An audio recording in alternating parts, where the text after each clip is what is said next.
Hello everybody, this is Group H and we are doing change management. In our group is Clint Yardley, Matt Christensen, Brandon Skinner, I'm Chris Palmer, and we also have Carson Byer. So first off, let's start with the business expectations of IT services. We know that businesses expect a lot of IT. They want us to be able to provide anything and everything. And so we kind of boil that down, and we believe that the services that a business expects of IT should be stable, reliable, and predictable. And the services should be able to change rapidly to meet evolving business requirements. Now in this graphic right here, we found this and we felt that it was very applicable. It says change management is a dolphin, not a whale. We believe that in change management, you should roll out changes or different services over a periodic increments because it makes more sense. And as we go throughout this presentation, you guys will be able to see why it makes more sense to deliver in increments rather than one giant whale. So what is change management? Well, ITIL change management is a process designed to understand and minimize risks while making IT changes. So businesses essentially have two main expectations of the services provided by IT. The services should be stable, reliable, and predictable. The services should be able to change rapidly to meet evolving business requirements. Now, these expectations are often in conflict. How can something be stable and change rapidly at the same time? This is where change management comes into play. The objective of change management is to enable IT service management to meet both expectations, to enable rapid change while being stable. Change management applies a formal, defined process to accomplish change, and therefore is sometimes thought of as making change more difficult by adding red tape. However, a properly implemented change management process can enable a greater volume of change than would be possible without it. Now, what is change management's mission? The mission of change management, the change management process, is to implement changes in the most efficient manner while having the smallest amount of negative impact on customers when these changes are made. Now, some key performance indicators for tracking the success of the IT change management processes are first, successful changes. The number of changes that have been completed successfully compared to the total number of completed changes. The higher percentage of successful changes, the better for the company. And now there's also the backlog of changes. The number of changes that have not yet been completed. While this number depends on the size of the organization, it should not grow over time. And the third key indicator is emergency changes. The number of completed emergency changes. The number depends on the size of the organization and should not increase over time. Okay, so there are three different types of changes that comes with change management, and each has their own unique process. The first and most straightforward of these three is standard change. The IT organization is typically already familiar with standard changes and already has a policy in place for implementing them. The risks associated with these changes are already understood to be so low, so they don't even require approval. Normal changes must go through the entire change process. These changes must be approved and are assessed to determine their risk. If there is a high risk of implementation, then the Change Advisory Board must get involved to determine the proper course of action. Emergency changes are frequently unforeseen and can be the most difficult to manage.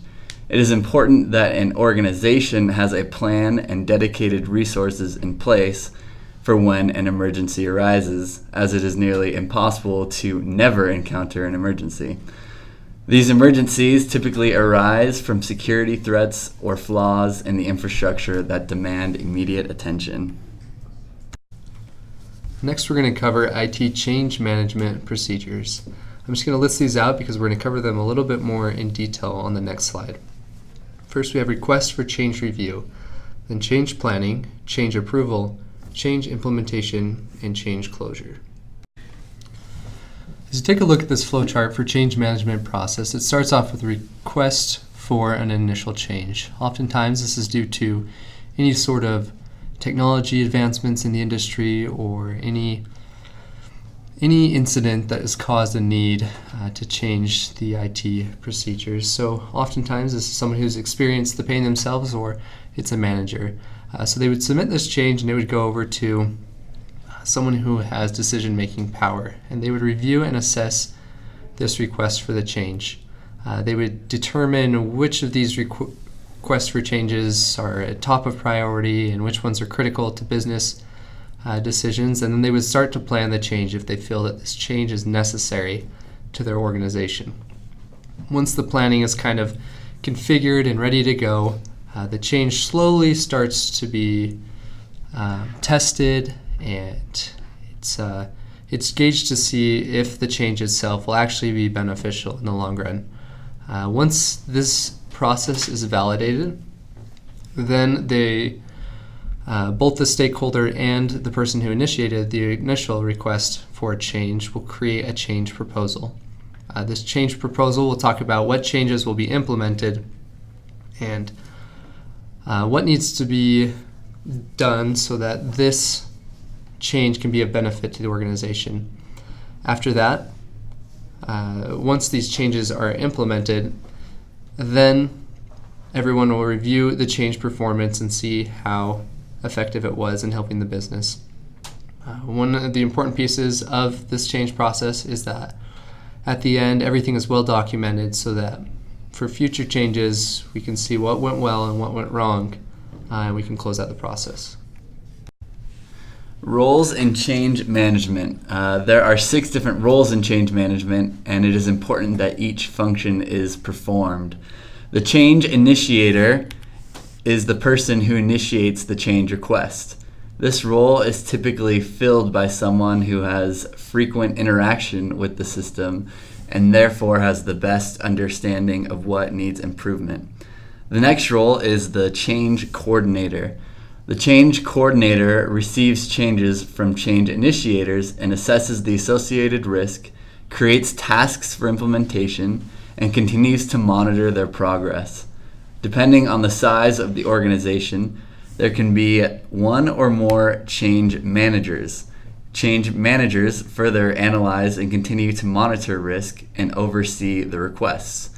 The change advisory board continuously evaluates the requests to ensure the cost of the change does not become greater than the expected benefits. The board meets frequently to make these assessments and determine how to proceed. The approver takes all the assessments and makes the decision whether or not to formally approve the change. Finally, the change implementation team makes the change a reality.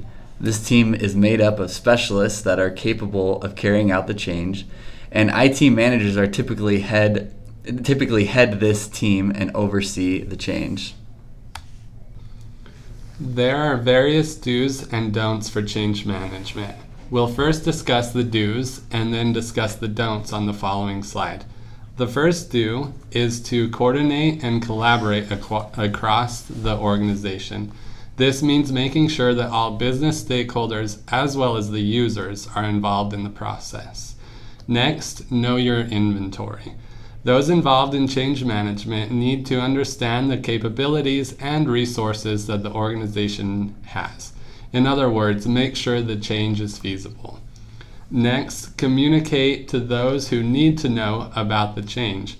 Communication will ensure that business processes are not disrupted after the change has occurred.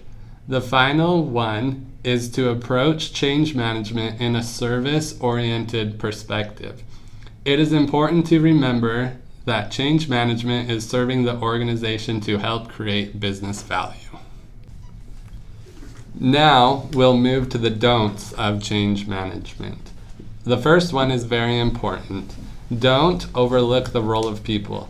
People are the key resource in change management. Next, don't introduce too much change at once. The organization needs to understand their customers and the business to set a rhythm for change.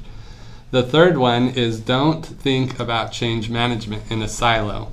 Change management does not work by itself. It works with the other ITIL areas such as knowledge management. The final one is don't pick technology that doesn't support a holistic perspective. It is important to make sure that change management integrates with other processes and technologies within the organization. And this concludes our presentation on change management.